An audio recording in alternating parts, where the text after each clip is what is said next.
Hello students. तो आज का हमारा जो पार्ट्स ऑफ स्पीच है वो है आर्टिकल एंड डिटरमाइनर। एक्चुअली जो आर्टिकल होता है वो डिटरमाइनर के अंडर में आता है, क्योंकि आर्टिकल जो होते हैं वो केवल 3 होते हैं, ए, एन और द। बाकी डिटरमाइनर में और भी कुछ वर्ड्स हैं जो आ जाते हैं। तो सबसे पहले हमको ये जानना होगा कि डिटरमाइनर या आर्टिकल का काम क्या होता है। तो इनका काम ये होता है कि ये कुछ एडिशनल इन्फॉर्मेशन देते हैं कि वो चीज़ जो है वो विच या हाउ मेनी या हाउ मच के रिगार्डिंग उनकी इन्फॉर्मेशन देते हैं। तो सबसे पहले चलिए हम एक क्वेश्चन से स्टार्ट करते हैं। तो हमारा क्वेश्चन क्या होता है कि what are articles and determiners. तो सबसे पहला क्वेश्चन ही हमारा यही है कि क्या होते हैं हमारे आर्टिकल या डिटरमाइनर। तो सबसे पहले हमने यहाँ पे लिख दिया कि जो इन्फॉर्मेशन देते हैं हमारे कि वो कितने हैं या किस मात्रा में हो सकते हैं, उन्हें हम क्या कहते हैं, डिटरमाइनर। फॉर एग्जाम्पल आर्टिकल में द, ए, एन आ जाते हैं, जबकि अदर डिटरमाइनर में some, five, your, many, this, their, all, its, each.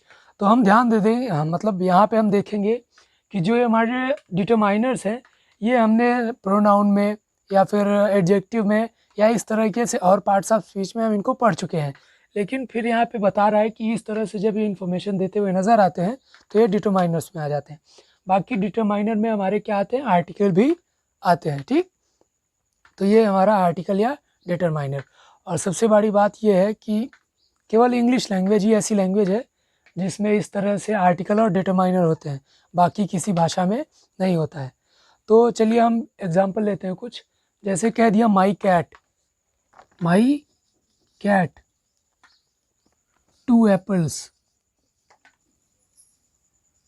तो इन दोनों में हमारा जो माई है और ये 2 है, ये दोनों क्या है, हमारे डिटरमाइनर्स हैं। ठीक, तो फिर एक एग्जांपल अभी आएगा स्क्रीन पे, आप उसमें देखेंगे। तो उसमें क्या है कि as a primary source the cult of the individual speech has a significant historical usefulness not only in its content but its delivery and response.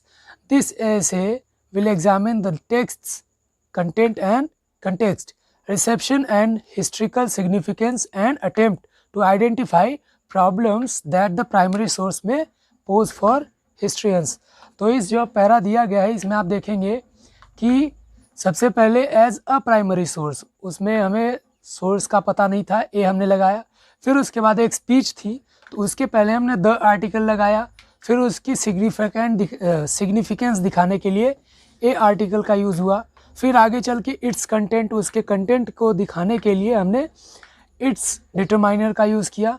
फिर उसके बाद इट्स, फिर दिस, फिर द आर्टिकल, और फिर लास्ट में द प्राइमरी सोर्स, क्योंकि यहाँ पे हमने प्राइमरी सोर्स को एक बार यहाँ पे मेंशन कर चुके हैं, इसलिए हमको पता है कि या फिर हमारे जो जिसको हम बता रहे होते हैं या जो हम पढ़ रहे होते हैं तो उसको पता होता है कि किस सोर्स के बारे में बात की जा रही है, इसलिए हम वहाँ पे द लगा सकते हैं। ठीक, तो जैसे और यही हमारे आर्टिकल्स ये हो गए और ये अदर डिटरमाइनर्स हो गए। तो आगे हम बढ़ते हैं। तो अगला फिर से एक हम क्वेश्चन से स्टार्ट करते हैं, एक प्रश्न पूछकर कि is it a specific thing. मतलब कि वो जो वो कोई चीज़ है वो एक स्पेसिफिक थिंग है या फिर कुछ और है। Is it a specific thing. तो इससे जब कोई स्पेसिफिक थिंग के बारे में हमको बात करनी होती है तो उसके लिए अलग से एक तरह से स्पेसिफिक आर्टिकल भी होगा। ठीक, कहने का मतलब है कि जब हम ए, एन और द का यूज़ करते हैं तो उसमें ये इससे मतलब वो पता चलता है कि जो जिसके बारे में हम बात कर रहे हैं उसके बारे में जो रीडर या लिसनर है उसको पहले से ही पता है। स्पेसिफिक थिंग होती है वहाँ पे हम आर्टिकल का यूज़ करते हैं।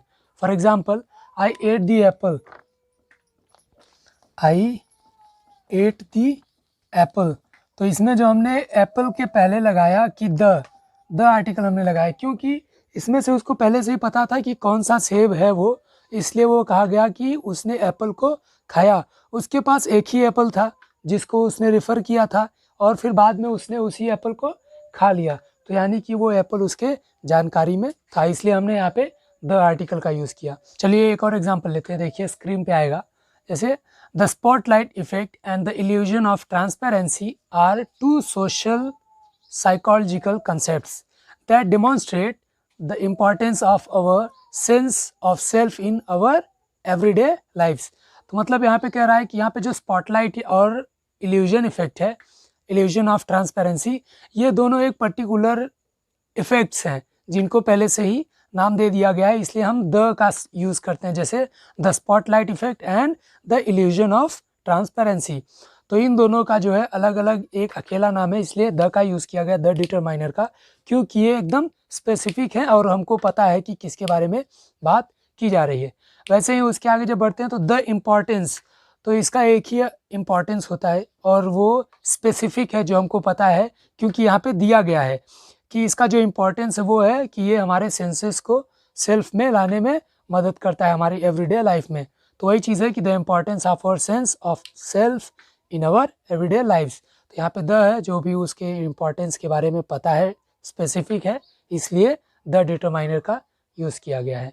और फिर हम द आर्टिकल का यूज़ तब भी करते हैं जब लिसनर या रीडर या हमें पता हो कि उस टाइप का केवल एक ही चीज़ हमारे मतलब यहाँ पे एक ही एग्जिस्ट करता है। For example I saw the moon, तो जो मून है वो हमारा एक ही है, एक ही मून है, तो इसलिए द का यूज़ किया जाता है। ठीक, यहाँ पे द आर्टिकल क्योंकि मून एक ही है। वैसे ही हम ले लेते हैं we are in the kitchen, तो मतलब किचन में भी, मतलब अगर हम किचन में हैं, घर में एक ही किचन ना होगा, we are in the kitchen, तो ये भी एक घर में एक ही किचन होगा, इसलिए द आर्टिकल लगेगा क्योंकि किचन एक ही है। ठीक, तो ये था हमारा द। एक और हम एग्जांपल लेते हैं, देखिए स्क्रीन पे आएगा। The white Australian policy which remained until 1973 was an act determined to keep Australia a racially white British country and to keep the colored people out। तो इस असाइनमेंट में जो है वो इधर जो है इसमें द जो है वो यूज़ किया गया है एक बार, क्योंकि यहाँ पे उस पॉलिसी के बारे में बात किया गया है जो वाइट ऑस्ट्रेलियन पॉलिसी है, जो ऑस्ट्रेलिया में उस टाइम थी, और ये अकेली ऐसी पॉलिसी है जो ऑस्ट्रेलिया में थी, उसी को जिसको हम वाइट ऑस्ट्रेलियन पॉलिसी कहते हैं, और किसी को हम ऑस्ट्रेलियन पॉलिसी नहीं कहते हैं, इसलिए हमने द आर्टिकल का यूज़ किया। ठीक, अब आगे हम बढ़ते हैं। अब देखते हैं ए और एन का यूज़। ए और एन को एक टेक्निकल टर्म दिया गया है इनडेफिनिट आर्टिकल। ये इनडेफिनिट होते हैं क्योंकि हमको पता होता नहीं है कि कौन से के बारे में हम बात कर रहे हैं, हमारे पास हैं मतलब ढेर सारे हैं, उनमें से एक को दिखाया गया है, कौन सा है पता नहीं है, इसलिए ये जो है इनडेफिनिट है। हमने जो द के बारे में पढ़ा था वो डेफिनिट था क्योंकि वो किसी एक के बारे में ही बताता था। तो चलिए हम देखते हैं हमारा जो ए एन है, तो इसमें हम कहते हैं हमारे पास 4-5 एप्पल थे, उसमें से आई एट एन एप्पल, तो आई एट एन एप्पल, तो इसमें से हमने एक सेब खा लिया। ठीक, एक सेब खा लिया, तो एन जो है वो एक किसी पर्टिकुलर को नहीं बल्कि उसमें से किसी भी एक सेब के बारे में मतलब कह रहा है कि वहाँ पे कई थे लेकिन आपने एक ही खाया। वी ऑल्सो यूज ए और an if there is more than one of a thing. कहने का मतलब है कि अगर हमें किसी चीज़ के बारे में मतलब कहीं पे कोई चीज़ एक से ज़्यादा है तो भी हम किसी एक को दिखाने के लिए ए या एन का प्रयोग करते हैं। फॉर एग्जाम्पल, अ की aspect of sociological studies is the study of communication. तो इसमें जो है ए जो है उसका हमने इंडिकेट यूज़ किया है कि उसके एक की of aspect that is study of communication की तरफ इंडिकेट करने के लिए किया है, जबकि इसके अलावा भी बहुत से पर्टिकुलर की एस्पेक्ट हो सकते हैं, लेकिन हमने इस पर्टिकुलर की ऑफ एस्पेक्ट के बारे में बात किया है इसलिए यहाँ पे ए का यूज़ किया है। ठीक, तो अब हम देखते हैं कि कहाँ पे ए और कहाँ पे एन का यूज़ करेंगे, मतलब ए यूज़ करें या एन यूज़ करें। ठीक, तो इसको हम देखते हैं कि ये कैसे किया जाता है।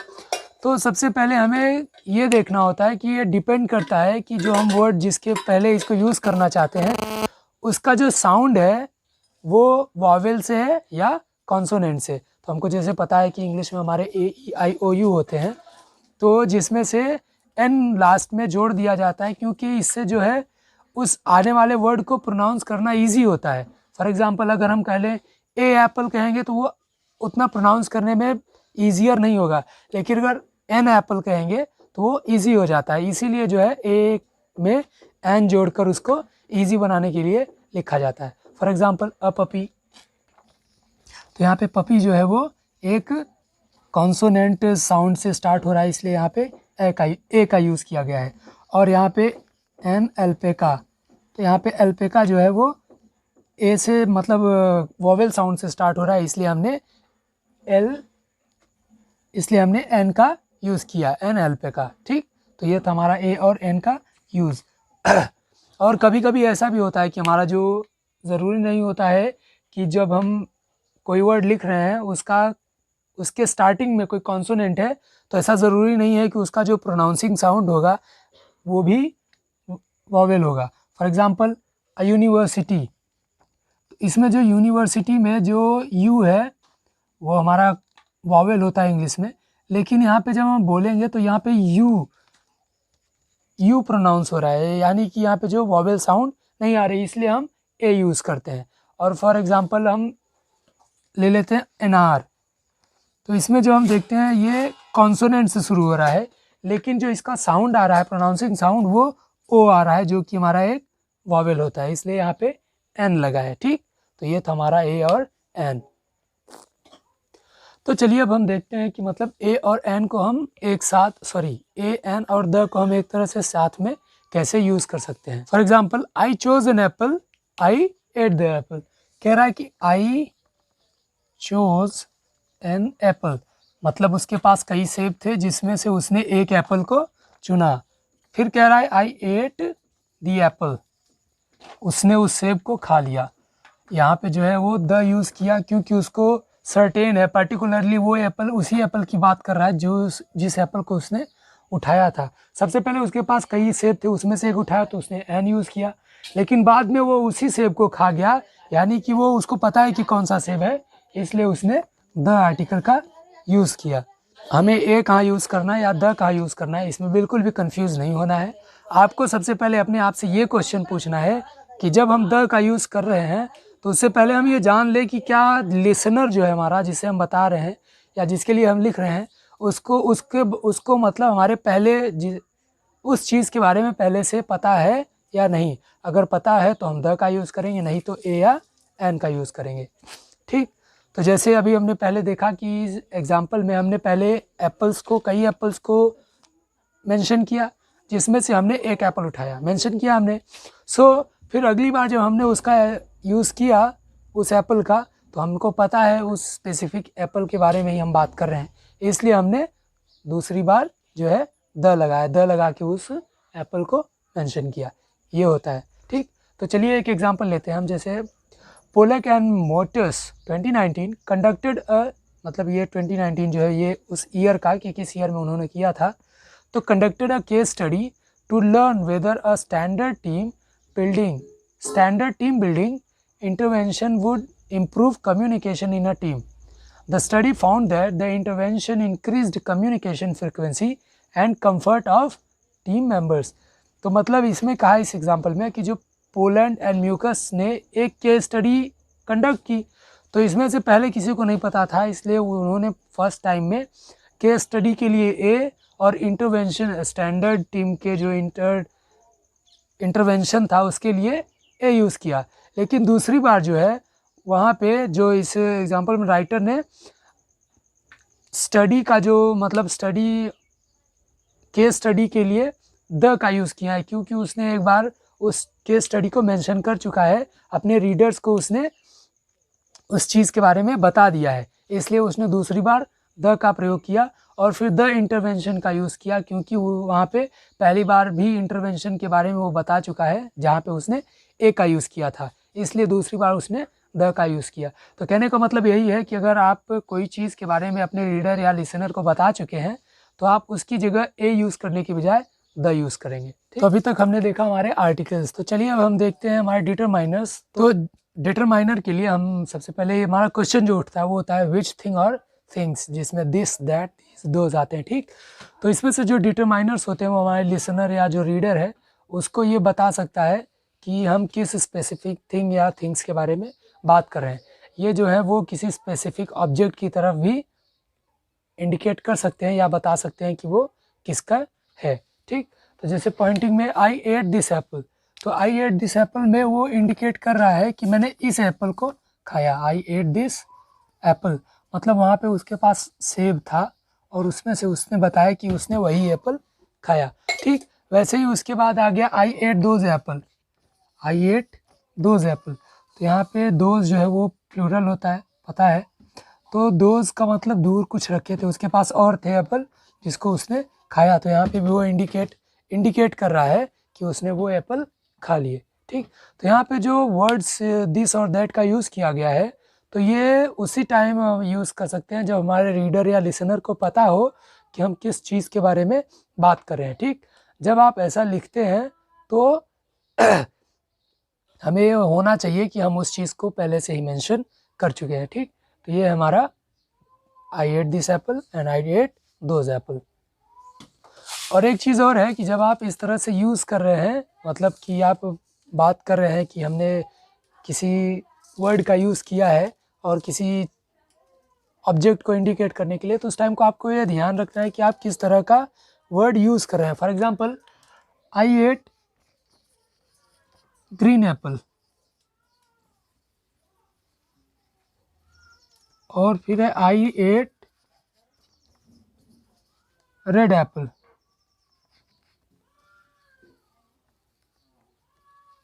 ठीक, और आपने ये कहा, उसके बाद फिर ये भी कह दिया दिस वॉज माई फेवरेट। तो अब यहाँ पे आपने कंफ्यूजन खड़ी कर दी कि आपका कौन सा, दिस वॉज माई फेवरेट, तो आपने इसमें वो कंफ्यूजन में डाल दिया कि कौन सा वाला आपका फेवरेट था। ठीक, तो इस तरह से आपको इन चीज़ों में ध्यान देना होगा कि आप इस तरह से कोई भी आर्टिकल का यूज़ ना करें कि आप मतलब हमारे लिसनर को पता ही ना हो कि आप कौन से बारे में बात कर रहे हैं। ठीक, तो एक और एग्जांपल लेते हैं। The language data for this analysis was collected from a native speaker of standard German. तो यहाँ पे जो दिस आर्टिकल का यूज़ किया गया है वो उसी एनालिसिस के बारे में इंडिकेट करने के लिए कहा गया है जिसके बारे में हम बात कर रहे हैं, जिसको ये दिस जो है इंडिकेट कर रहा है। तो दिस यहाँ पे हमारा डिटरमाइनर है। एक और एग्जांपल लेते हैं। The location they used to shoot the film were the actual location of the events of the murder. This was the film's way to inject authenticity to the film by recreating rather than representing. तो कह रहा है कि यहाँ पे जो this है वो फिल्म के बारे में ये बात की जा रही है कि द लोकेशन जहाँ पे एक्चुअल में मर्डर हुआ था उन्हीं लोकेशंस पर फिल्म की शूटिंग हुई है, और ये जो इवेंट्स की जो हैपनिंग है उसी को इंडिकेट करने के लिए दिस का यूज़ किया गया है कि यही जो है वो फिल्म की ऑथेंटिसिटी को बढ़ाने के लिए ऐसा किया गया है ताकि इसको रिक्रिएट किया जा सके रादर देन रिप्रेजेंटिंग, मतलब रिप्रेजेंट करने की बजाय इसको रिक्रिएट किया जा सके, इसको रियल दिखाया जा सके। तो दिस जो है वो उसी के लिए यूज़ किया गया है जो फिल्म की ऑथेंटिसिटी को बताएगा। अगेन फिर हम एक क्वेश्चन से स्टार्ट करते हैं कि हाउ मच यानी कि कितना। तो ये उस केस में यूज़ होता है जब हम जो हमारे पास है उसको हम गिन नहीं सकते हैं, दैट वी कैंट काउंट। तो सबसे पहले कह रहा है कि आई eight Apple sauce, I eight Apple sauce. तो मतलब एप्पल सॉस जो है उसको हम गिन नहीं सकते हैं। ठीक, वो हमारा एक लिक्विड मतलब हार्ड लिक्विड होता है। तो यहाँ पे आप एप्पल सॉस को गिन नहीं सकते हैं, और जब किसी चीज़ को आप गिन नहीं सकते हैं तो आप डिटरमाइनर यूज़ नहीं कर सकते हैं। अगर आप श्योर नहीं हैं तो आप चेक कर सकते हैं कि जैसे आई एट एन एप्पल सॉस, तो यहाँ पे ठीक तो लग रहा है सेंटेंस को प्रोनाउंस करने में, लेकिन यहाँ पे अगर हम टेक्निकली देखेंगे तो एप्पल सॉस जो है वो एक तो हो नहीं सकता क्योंकि वो अनकाउंटेबल है जिसको हम काउंट नहीं कर सकते हैं, इसलिए ए एन का यूज़ नहीं कर सकते हैं। अल्टरनेटिवली अगर हमारे पास कुछ क्वालिफायर हो कि कितना, तो उन डिटरमाइनर्स को हम यूज़ कर सकते हैं हमारे अनकाउंटेबल मैटर्स को इंडिकेट करने के लिए। For example, I ate some apple sauce, I ate some apple sauce. तो यहाँ पे सम जो है हमारा वो एक डिटरमाइनर है जो कि एप्पल सॉस को इंडिकेट कर रहा है कि हमने कुछ एप्पल सॉस खाया। तो यहाँ पे सम जो है हमारा वो डिटरमाइनर है। तो ये था हमारा हाउ मच, यानी कि अनकाउंटेबल जो होंगे हमारे उनके लिए हम सम या इस तरह से क्वालिफायर जो क्वालिफाई करते हैं कि कितना हमने खाया, उस तरह के डिटरमाइनर्स का यूज़ हम करते हैं। तो इसी केस में हम कुछ एग्जांपल्स ले लेते हैं, जैसे